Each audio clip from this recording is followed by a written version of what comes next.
सध्या लग्न जुळवणे कठीण का होत चालले आहे। 22व्या वर्षी मुलींना सरकारी नोकर क्लासहून हवा असतो, मुलांना सुद्धा आली हवी असते। तर 30व्या वर्षी मुलींना कोणताही व्यक्ती जो कमावून खाऊन कुटुंब सांभाळेल असा हवा असतो। तर मुलांना फक्त मुलगी हवी असते। रंगरूप, लग्नाच्या बाजारातील मोठं भांडवल, पगार, पॅकेज। असं म्हणतात की मोठ्या पगाराचा मुलगा बेरोजगार मुलीशी लग्न करतो, पण मोठ्या पगारावरील स्त्री बेरोजगार अथवा कमी पगारी पुरुषासोबत ॲडजस्ट करत नाही। गाडी, घोडे, घर बेसिक गरज असते, पण त्यासुद्धा फ्लॅट, तो पण मुंबई पुणे, यामुळे लग्नाला उशीर होतो। मित्रमैत्रिणीशी स्पर्धा, तिचा नवरा काळा, हिचा नवरा बेरोजगार, आमचं असं आहे, तुमचं कसं आहे।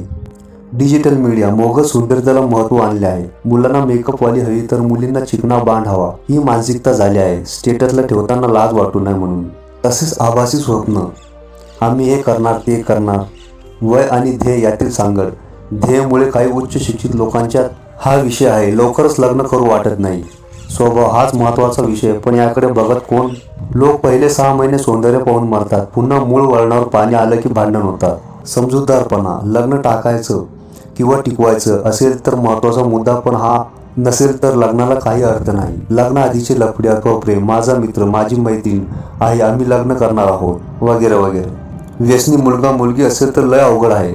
टेन्शन आणि समाजातील प्रेशर, लोकांच्या नसत्या उठाठेवी, लग्न मोडणारी मंडळी खूप आहे। हुंडा आणि त्यानंतरचे अत्याचार, घरात जर आधी कोणाला त्रास झाला असेल तर मुले कडील लोक 10 वेळेस विचार करतात। भीती, लग्न खरेच कसं असेल, आपलं पाऊल चुकलं तर कसे होईल, ही भीती असते।